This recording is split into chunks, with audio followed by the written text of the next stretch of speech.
Guess what time it is? It's more GTI issues. Oh, wait a minute. I don't have 12 volts. What? Let's get this on there. Should have 12 volts. Well, anyway, I got a crank no start. This battery was good yesterday. What happened here? What's going on here? The Fluke 88. You work every time. You're like Colt 45. What? This battery can't be dead. Well, we'll start this over. Hey, I'm on a wireless Bluetooth headset here. See how this microphone sounds. Alright, where's my headset? Can we hear? Testing? Testing, 1, 2, 3. Yeah, so we're going to turn this into a Fluke meter testing diagnosis video. In Fluke 88, was not reading battery voltage. There are 2 fuses in here. And I think my battery light was on recently, but I guess maybe I popped a fuse. No, I didn't do it. It was sitting in a box for a day or 2. We'll see. I'm going to get this open. Alright, it already doesn't look good. Focus! Yeah. The battery's looking a little oozy.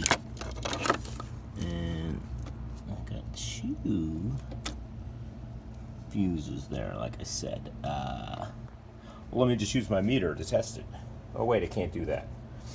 I got another meter in the house. I'll have to go grab that.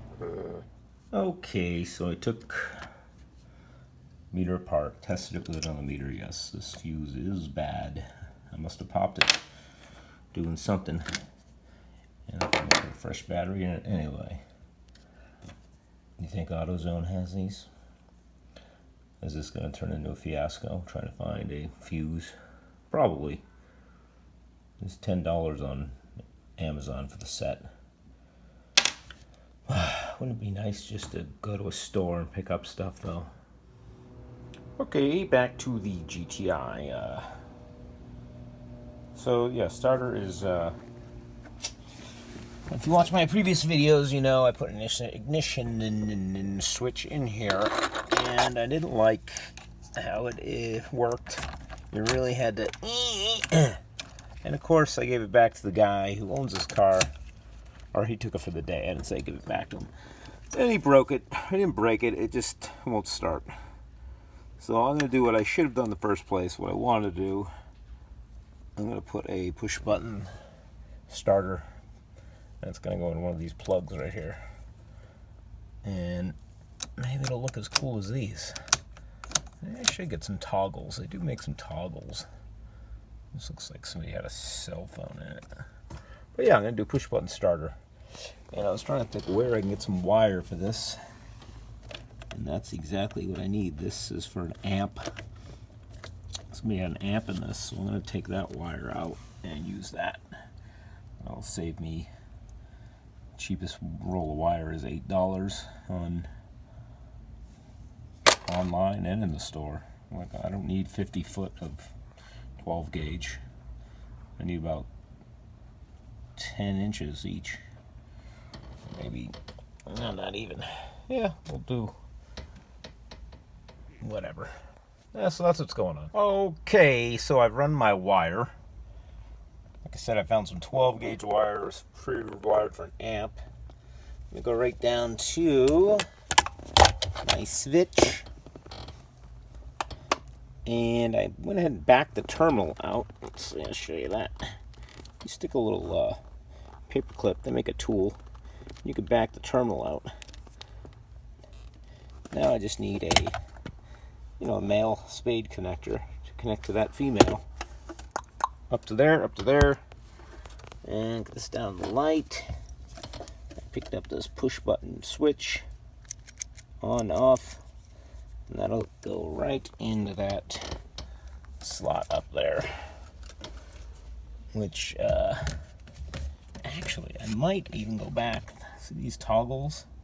They make a toggle switch that fits right in there. That would be slick. And it's black. you wouldn't even know what it's for.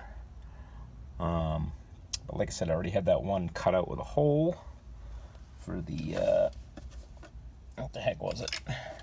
It's like a cell phone mic, maybe. One of these days I'll get a light and I can just leave it where I need it. Okay, you sit there and you turn off like you always do. There you go. Sit, stay. Yeah, see, I already had a hole in it, so I'm just going to use that one. But yeah, they make a nice, they didn't have the rating of how many amperage it was for, a toggle. I don't know, maybe down the road we'll do that. And this will fix this starting problem once and for all. Okay, so here's what I got. I'm going to do, like I said, that's going to be the switch. It's got 2 ring terminals. I took 2 ring terminals, obviously. It slid these off because I don't like these. They're kind of a pain in the ass. So I'm going to be doing heat shrink tubing anyway. So then I crimp them. Let's see how I crimp. I get the freaking shadow out of there. But without the caps on there, you use I went down to the red, and then I go right here. It says, where it says close here.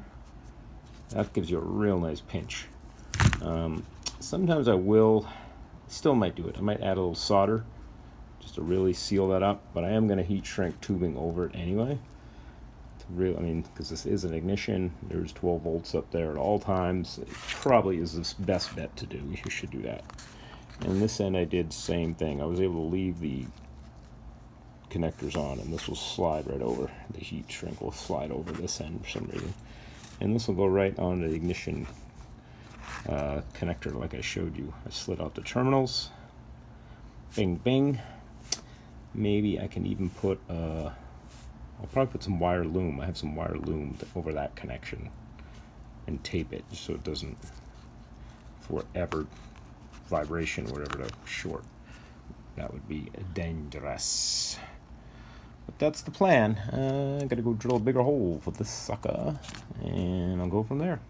Okay, red and black is going to be the top terminal, if need be. Red is the middle. Okay, so I need to make a jumper wire. Here's my starter button. But this has to maintain connection to the initial ignition switch. So I'm going to I don't want to cut into the factory harness. This car is too nice to do that. So I'm going to make a jumper lead that's going to go female to soldered into another wire. It's going to be male connection to female. So it'll be in between with a pigtail coming off, going to that. So this will maintain 12 volts to the switch. And then when I hit the switch, it will connect the circuit to the starter.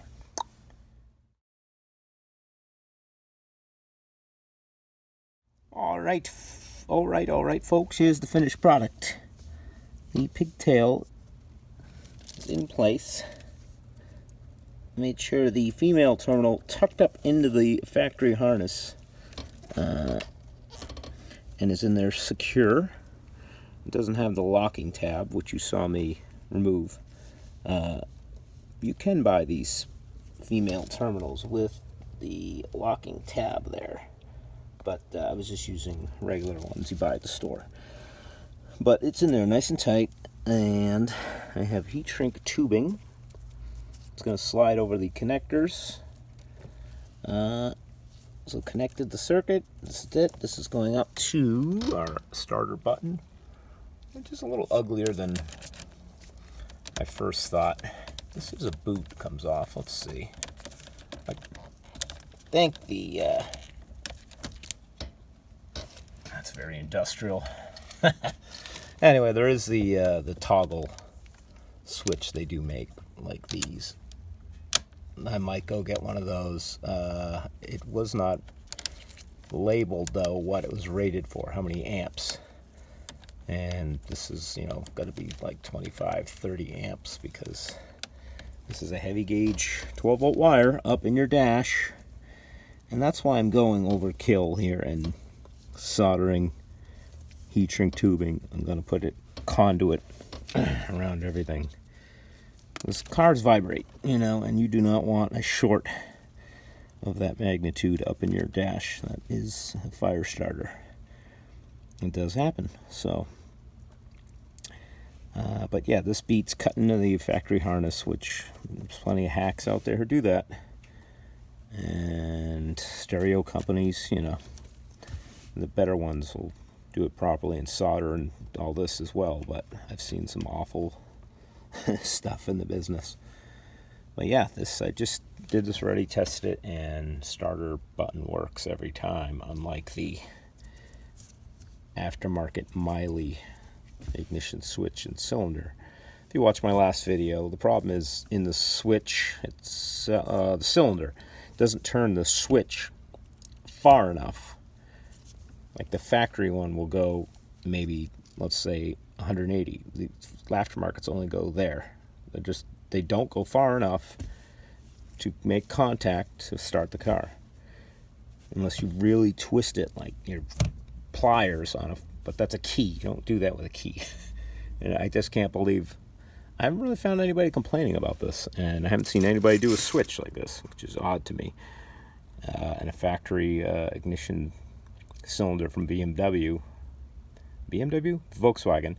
is like, I think they were like $200. So I'm not ready to spend that on this car. It's not mine. It's a friend of mine's, and he is just a second car. I don't know what we're gonna do. This might go auction. We might sell this. We'll see. But that's that again. And the Fluke meter, yeah, I had a bad lead. One of my ground leads, you know, the term was actually cut. So I had a bad fuse and a bad lead. So Fluke meter fixed. Well, I have to get a lead for it. I'm looking into that. All right. Hope you enjoyed. And let's get some more content.